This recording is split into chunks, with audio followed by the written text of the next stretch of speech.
I thought I better say something about why I said Yasha Levine doesn't sound like he knows what he's talking about.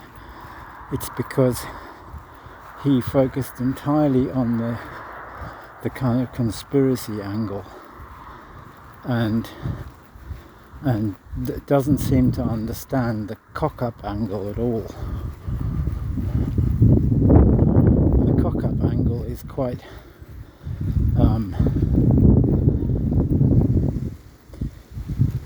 is significant.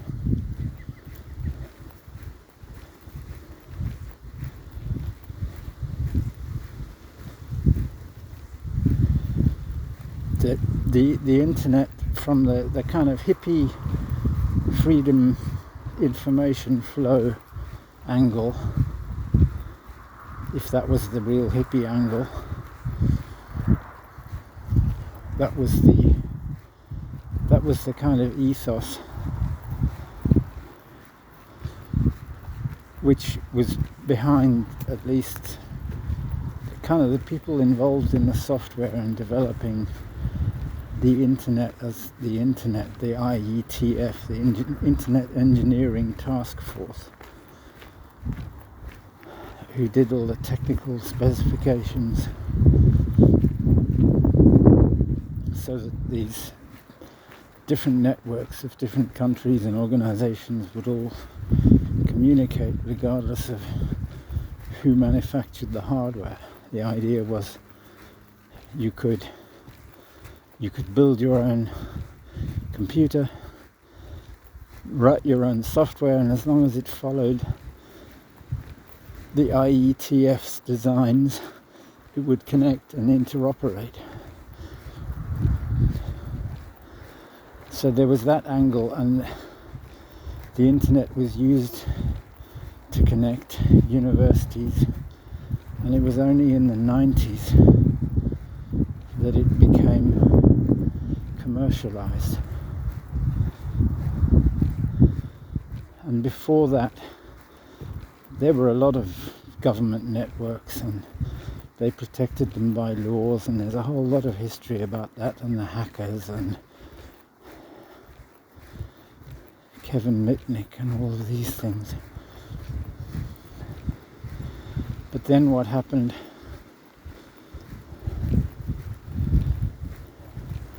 later, by 2015, 2014, you had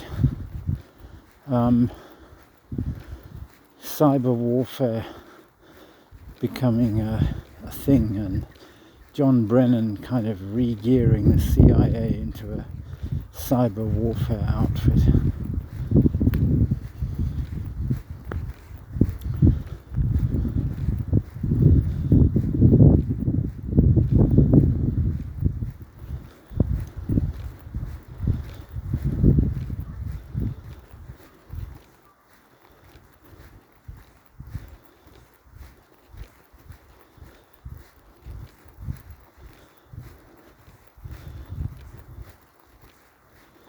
And it made an industry, it made a kind of security industry.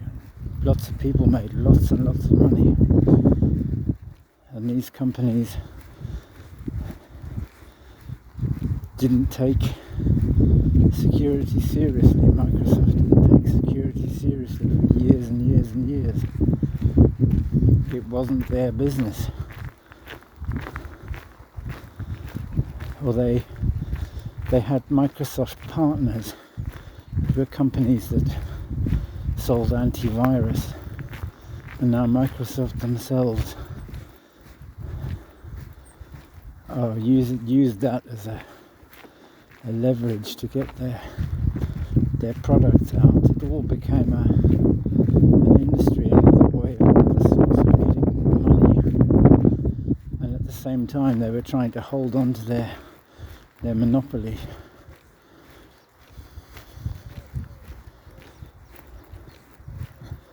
So there was a huge amount of greed behind it.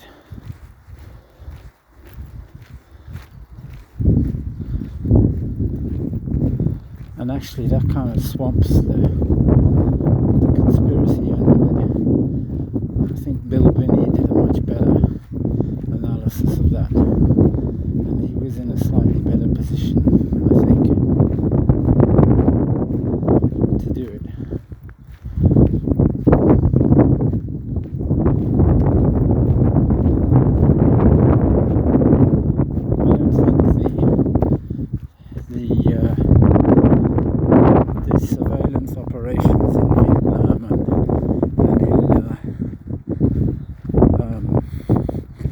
by NORAD. I don't think they're comparable with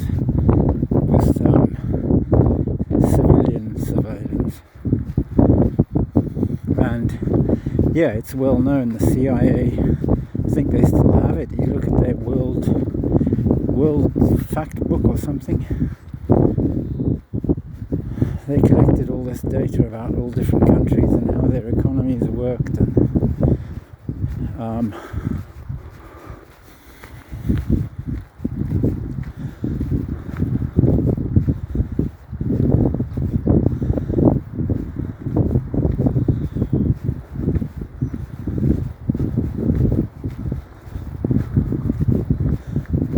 and that thing in the 90s, the thing in Russia was just a kind of economic pillaging of the former Soviet Union. Thanks.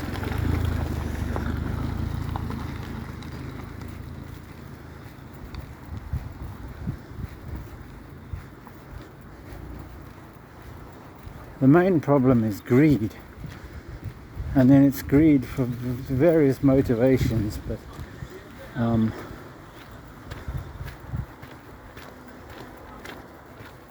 I think a lot of people need money to maintain their power, because it's, if you're not actually on the up, you're on the way to oblivion. That's the kind of economics that exists. It's because of completely unfettered, uncontrolled greed.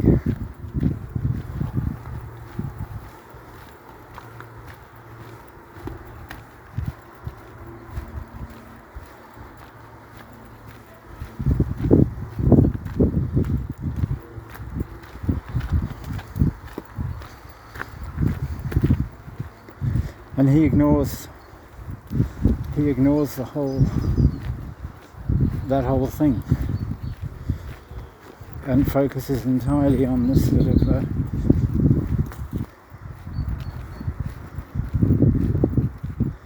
evil empire thing.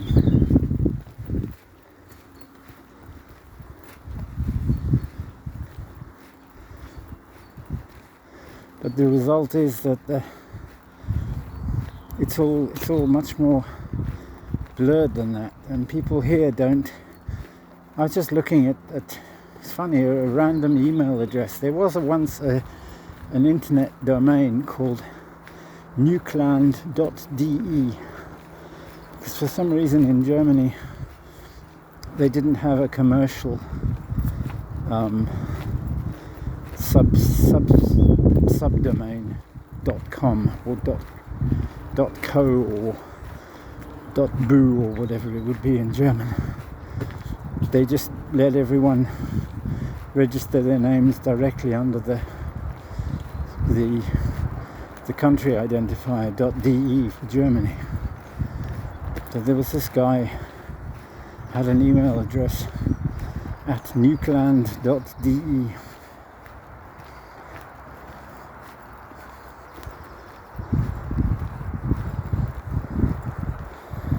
So the British equivalent would be nukeland.co.uk, because you can't register top level domains in Britain with any old name.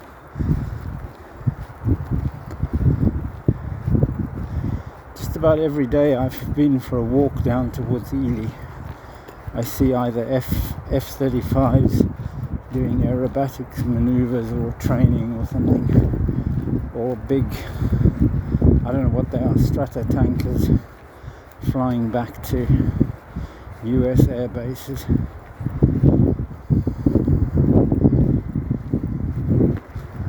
Well, they repair them up here in Cambridge. There's an airfield with a repair facility on it, Marshalls.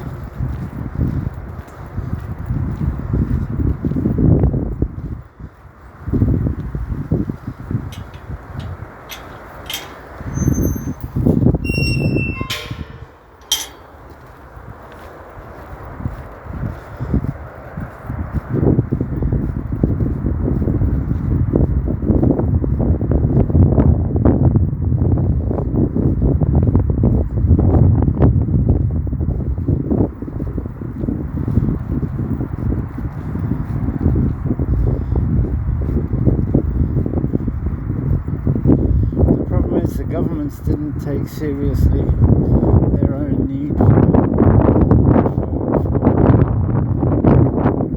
kind of national security, secure communications infrastructure. They used to. The regulations for connecting equipment to the telephone network used to be very, very difficult to negotiate for small companies, because you had to get approval for any device connected to a telephone network in Britain. But I don't know what happens now. It's all, I don't know what companies they sold off the telephone network. They sold off the ducting. There are hundreds of companies now, and as far as I can tell, they are private companies that just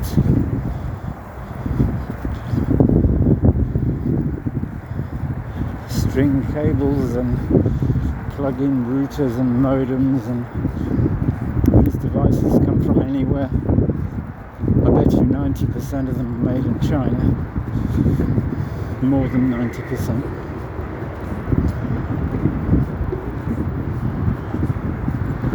And nobody really cares what's in them.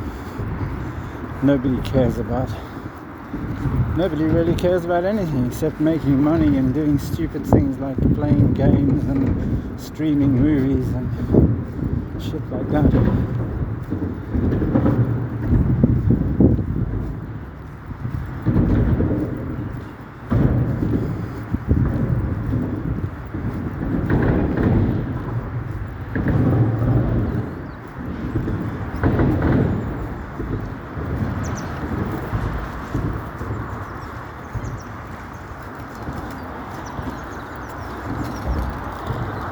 And these phones and apps, and that's all a pile of rubbish.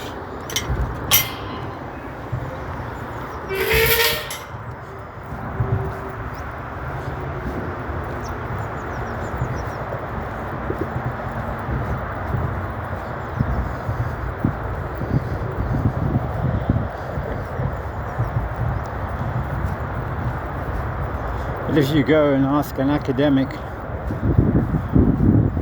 well, they'll tell you how to hack something, or they'll tell you how it's impossible to do this and impossible to do that.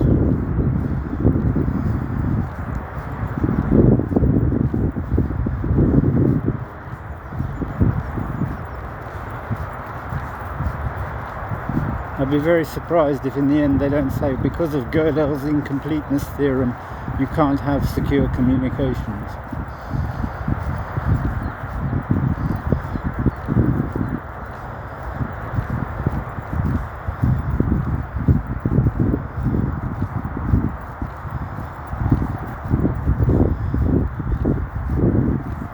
You can't even have communications at work.